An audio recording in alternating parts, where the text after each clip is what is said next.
Assalamualaikum warahmatullahi wabarakatuh. Perkenalkan, nama saya Rasida dengan NIM H11011711051, mahasiswa Program Studi Sistem Informasi Universitas Tanjung Pura Pontianak. Pada kesempatan kali ini, saya akan mempresentasikan proposal penelitian saya yang berjudul Evaluasi Kualitas Layanan pada Aplikasi Bujang Kurir dengan metode Electronic Service Quality, Importance Performance Analysis atau IPA, dan juga model Kano. Dalam presentasi proposal penelitian ini, saya akan menyampaikan 3 poin pembahasan. Pada poin pembahasan pertama berisi bab 1 yaitu latar belakang, kemudian dilanjutkan dengan bab 2 yaitu landasan teori, dan poin pembahasan yang ketiga pada bab 3 yaitu metodologi penelitian. Yang pertama adalah latar belakang penelitian. Di Indonesia, perkembangan teknologi membuat perubahan dalam berbagai aspek kehidupan, terutama dalam bidang bisnis. Pertumbuhan startup di Indonesia berkembang sangat pesat. Indonesia menduduki posisi kelima dengan 2.193 startup pada 2019 setelah Amerika Serikat, India, Inggris, dan juga Kanada. Di kota Pontianak, terdapat aplikasi jasa delivery order yang bernama Bujang Kurir yang dinaungi oleh CP Bujang Sejahtera Abadi. Selama aplikasi Bujang Kurir beroperasi, tidak semua pengguna puas terhadap layanan yang telah diberikan. Nah, salah satu keluhan yang dirasakan oleh pengguna ialah pemesanan dalam aplikasi yang tidak bisa dibatalkan oleh si pengguna. Kualitas layanan merupakan sebuah kunci utama bagi perusahaan yang bergerak dalam bidang jasa. Kualitas layanan menurut Samuel dan juga Wijaya dapat berpengaruh secara langsung maupun tidak langsung terhadap loyalitas dari pengguna. Berdasarkan hal tersebut, maka perlu dilakukan evaluasi kualitas layanan pada aplikasi Bujang Kurir menggunakan metode SFQual, metode IPA, dan juga metode model Kano. Selanjutnya adalah rumusan masalah penelitian. Pada penelitian ini terdapat 3 rumusan masalah. Yang pertama adalah bagaimana cara mengetahui tingkat kepuasan pengguna terhadap kualitas layanan pada aplikasi Bujang Kurir. Yang kedua adalah bagaimana cara mengetahui kategori atribut prioritas perbaikan pada aplikasi Bujang Kurir. Yang ketiga ialah bagaimana upaya yang dilakukan guna meningkatkan kualitas layanan pada aplikasi Bujang Kurir. Kemudian tujuan penelitian. Terdapat 3 tujuan penelitian. Yang pertama adalah untuk mengukur kesenjangan antara layanan yang diterima dan diharapkan oleh pengguna aplikasi Bujang Kurir dengan metode SFQual dan juga metode Importance Performance Analysis. Yang kedua adalah untuk melakukan pengkategorian atribut prioritas perbaikan menggunakan model Kano. Dan yang terakhir, memberikan rekomendasi perbaikan kualitas pelayanan aplikasi Bujang Kurir berdasarkan hasil pengukuran kualitas pelayanan menggunakan metode Electronic Service Quality, Importance Performance Analysis, dan juga model Kano. Batasan masalah. Dalam penelitian ini terdapat 5 batasan masalah. Yang pertama adalah objek penelitian ialah aplikasi Bujang Kurir.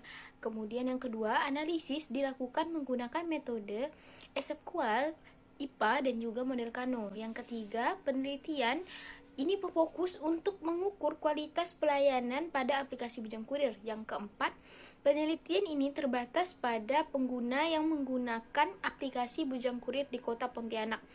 Terakhir, batasan masalah yang kelima, hasil akhir penelitian ini adalah pemaparan rekomendasi perbaikan terhadap kualitas layanan aplikasi Bujang Kurir.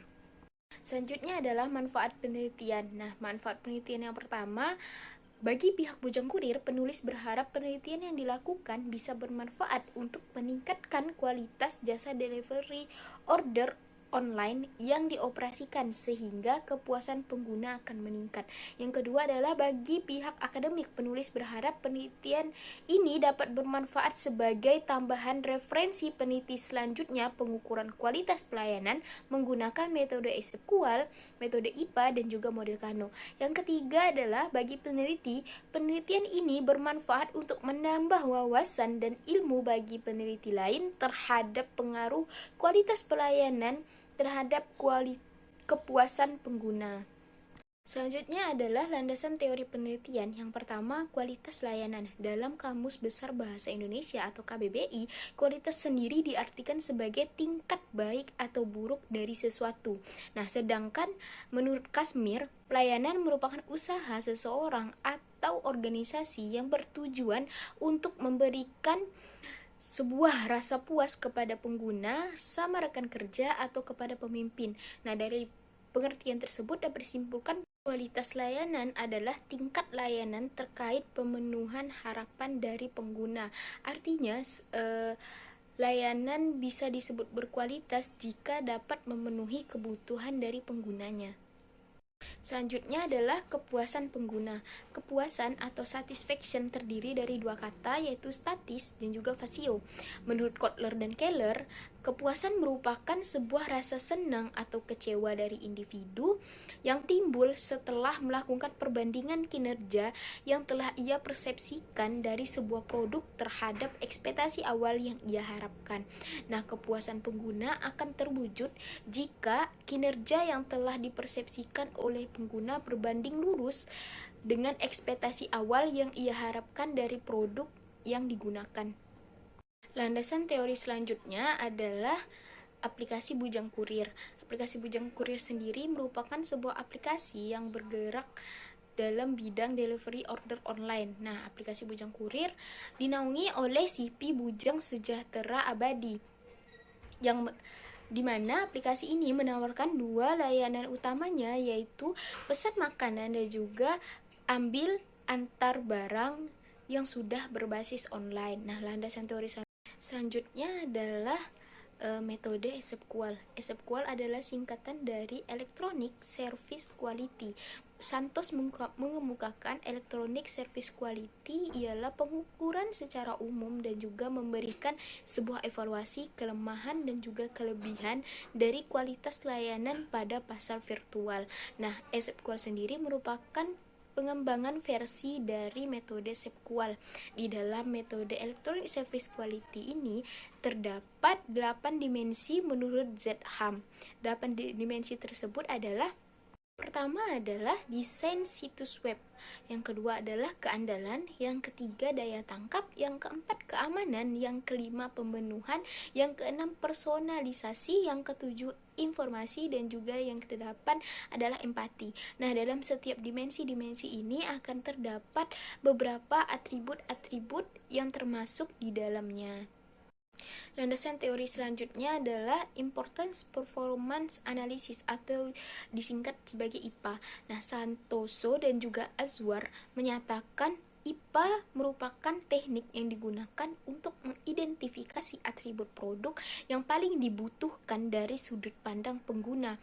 Metode IPA ini digunakan untuk mengetahui prioritas produk atau layanan perbaikan pada suatu produk atau jasa yang dilakukan dengan mengkategorikan atribut-atribut produk ke dalam 4 kodrannya, seperti pada gambar. Nah, kodran yang pertama berisi tentang atribut-atribut di mana memiliki kepentingan yang tinggi tetapi kinerja yang rendah. Pada kodran yang kedua, atribut-atribut di dalamnya memiliki kepentingan yang tinggi dan juga kinerja yang tinggi. Pada kodran yang ketiga, berisi tentang atribut-atribut yang memiliki kepentingan yang rendah dan juga kinerja yang rendah pula.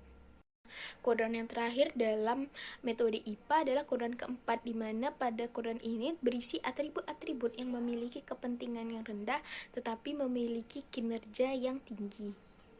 Nah, selanjutnya adalah model Kano. Model Kano adalah model yang dikembangkan oleh Profesor Noriaki Kano, di mana model Kano ini ialah model yang bertujuan untuk mengkategorikan atribut suatu produk atau jasa berdasarkan kemampuan dari produk atau jasa tersebut memenuhi kebutuhan pengguna.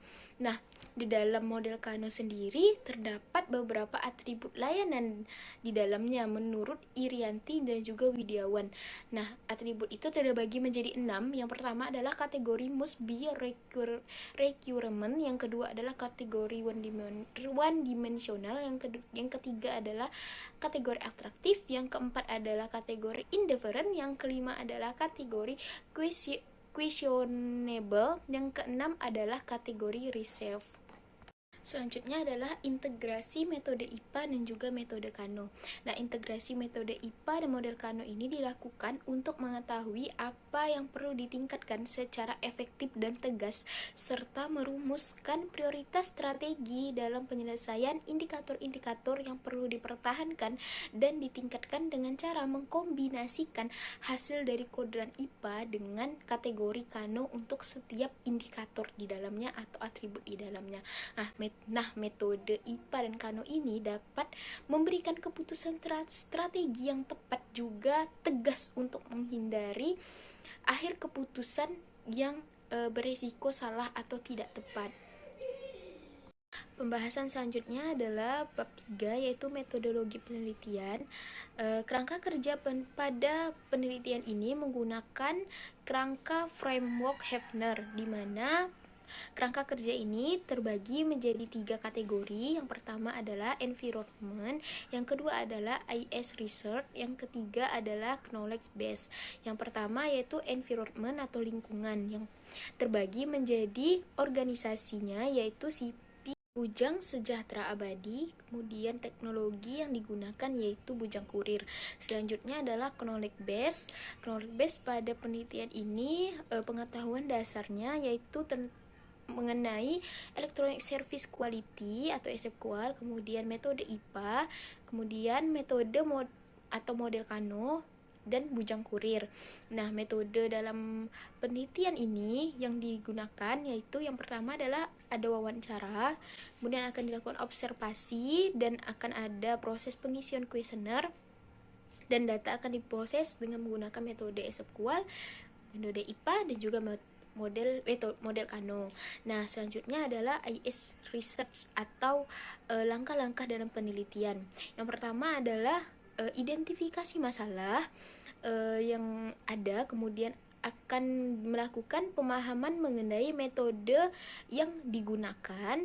Langkah selanjutnya yang akan dilakukan studi literatur. Nah, kemudian akan dilakukan pengumpulan data penelitian, lalu dilanjutkan dengan penyusunan kuesioner dan dilakukan penyebaran kuesioner.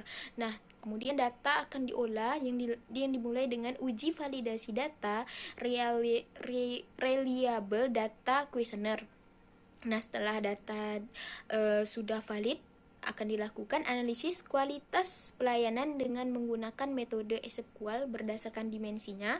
Nah, selanjutnya adalah pengkategorian prioritas perbaikan dengan metode IPA yang dilanjutkan dengan pengkategorian kemampuan pemenuhan kebutuhan dengan menggunakan metode model Kano. Kemudian dilanjutkan dengan melakukan integrasi metode IPA dan juga model Kano untuk per atributnya yang akan menghasilkan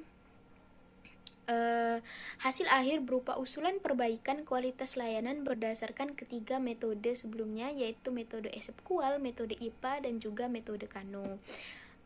Demikianlah presentasi proposal penelitian yang dapat saya sampaikan. Atas kesalahan datang dari saya sendiri, saya mohon maaf sebesar-besarnya dan saya ucapkan terima kasih. Wassalamualaikum warahmatullahi wabarakatuh.